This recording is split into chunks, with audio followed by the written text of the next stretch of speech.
I think that this is such a, I think that this is this is, of course, a very long-standing policy of the United States. Martha, you bring me on your show and you show me the most uncomfortable 20 seconds of television I've ever seen. My takeaway from that. What happened there? What do you think? Well, I think it's a person who doesn't know what she actually thinks. And I've seen this way too much in Washington with politicians where they are given lines. And when you ask them to go outside the lines they were given, they completely fall apart because, look, does anybody really believe that AOC has very thoughtful ideas about the global world order or about what the United States should do with our policy in Asia or our policy in Europe? No, this is a person who is mouthing the slogans that somebody else gave her. Welcome back to MAGA News Central. A simple question, a long pause, and a response that's now being blasted across social media. When Alexandria Ocasio-Cortez was asked whether the United States should defend Taiwan if China attacked, many expected a clear answer. Instead, the moment quickly turned awkward, and Vice President J.D. Vance didn't hold back. His reaction has sparked a major debate about leadership, preparedness, and whether America's elected officials are ready to handle some of the most serious issues facing the country.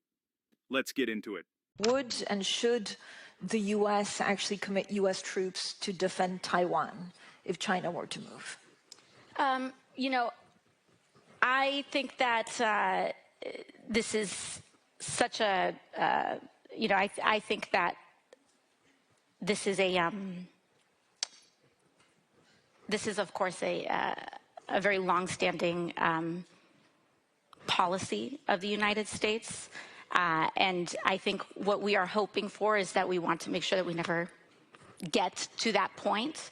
And we want to make sure that we are moving in all of our economic research and our global positions to avoid any such confrontation and for that question to even arise. Is the United States stronger or weaker on the world stage than it was 5 years ago? I think that the United States is very much in a compromised position compared to where we were 5 years ago.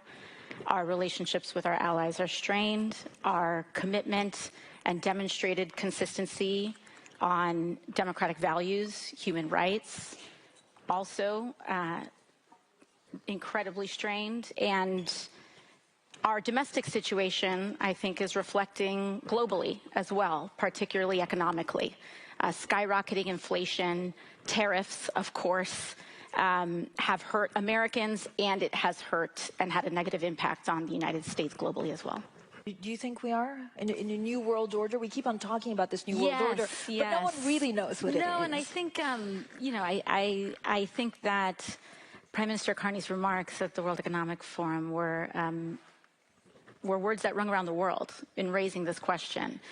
But I think that also in his remarks, as well as part of this larger conversation, there was this undertone, this undercurrent, this suggestion that it was a rules-based order sometimes.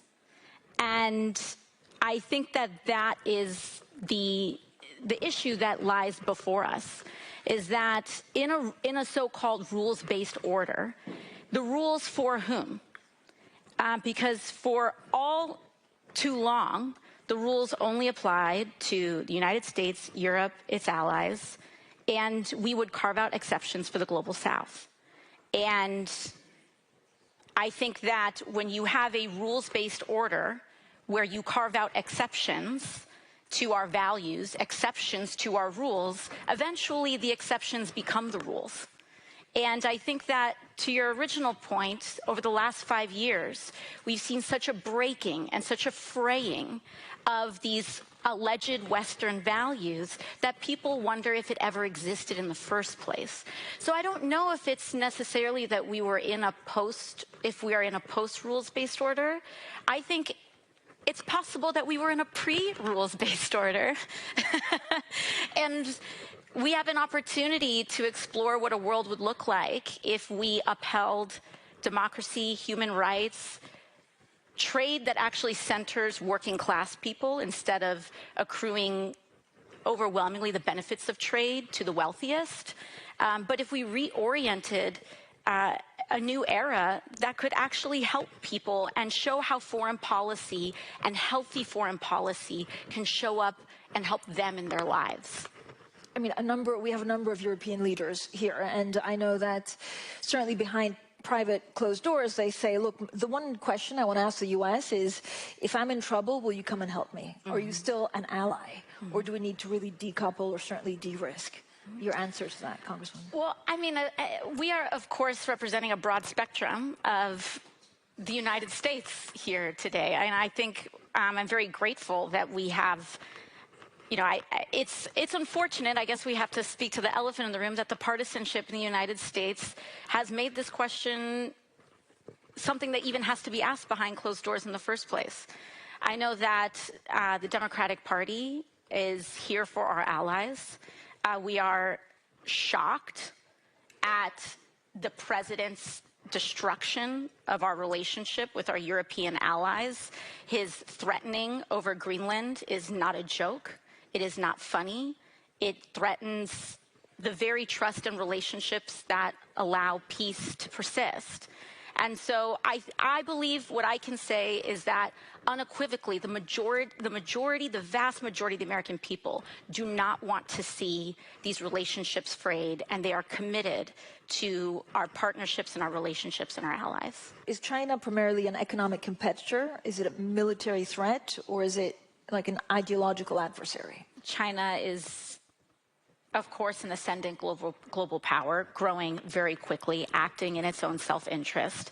And oftentimes in Washington, there's this frame between conflict and competition. I think sometimes, depending on what's happening, that rhetoric can get a little conflict-driven.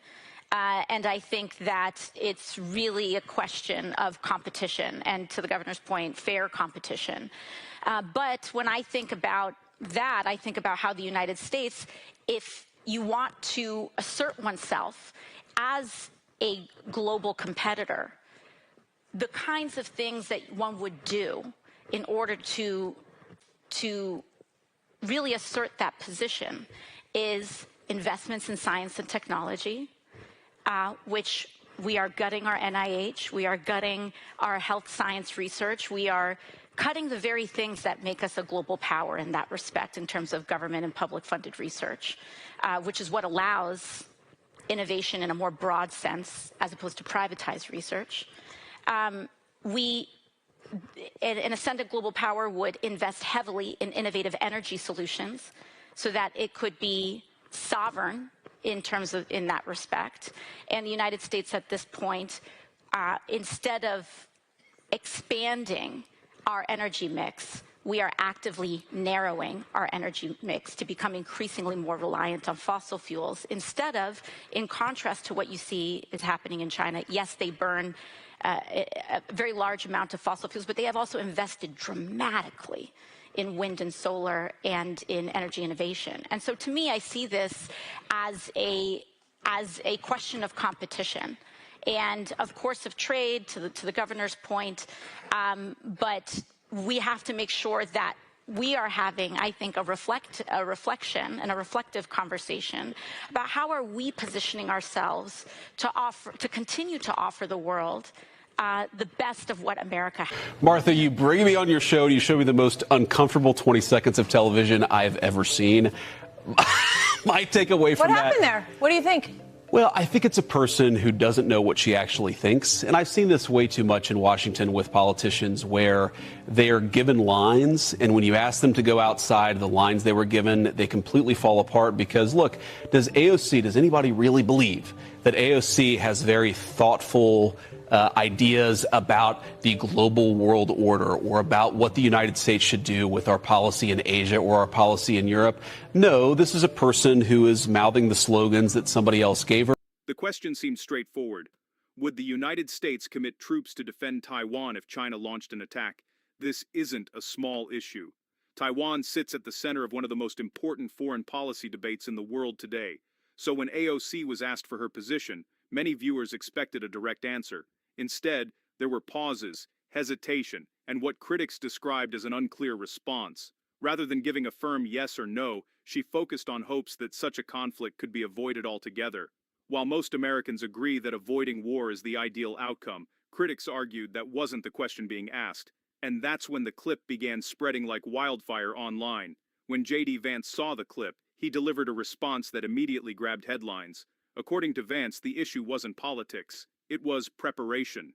He argued that elected officials should be able to discuss major foreign policy challenges without appearing uncertain when asked direct questions. For Vance supporters, the moment highlighted what they see as a growing problem in Washington: politicians who are comfortable delivering talking points but struggle when forced to think on their feet. The criticism quickly gained traction, with conservatives across social media sharing the clip and weighing in on the exchange. What started as a viral moment quickly became something bigger. The debate shifted from AOC herself to a broader discussion about leadership. Americans expect their elected officials to be prepared for difficult questions, especially when those questions involve national security, military commitments, and global stability. Supporters of Vance argue that clarity matters. Critics argue that complex situations deserve nuanced answers. But regardless of where you stand politically, the clip reignited a conversation about what voters should expect from those who represent them. Before we continue, let me know in the comments: should the United States defend Taiwan if China attacks? Yes or no? I'm interested to hear your thoughts. And if you're enjoying this breakdown, be sure to hit that like button and subscribe to MAGA News Central for more political analysis and congressional showdowns. The reason this moment continues making headlines is simple. It's about more than one answer. It's about confidence, competence, and how leaders respond under pressure. Supporters of J.D. Vance believe the exchange exposed a serious weakness. Others believe the reaction has been exaggerated. But either way, millions of Americans watched the clip and came away with questions. And in politics, perception often matters just as much as reality. By the end of the exchange, one thing was clear: the answer generated far more controversy than the question itself. J.D. Vance believes it revealed a lack of preparedness. AOC's supporters strongly disagree. Now we want to hear from you. Was Vance right, or was AOC's response unfairly criticized? Drop your thoughts in the comments below. Don't forget to like, subscribe, and share this video. This is MAGA News Central. Thanks for watching, and we'll see you in the next one.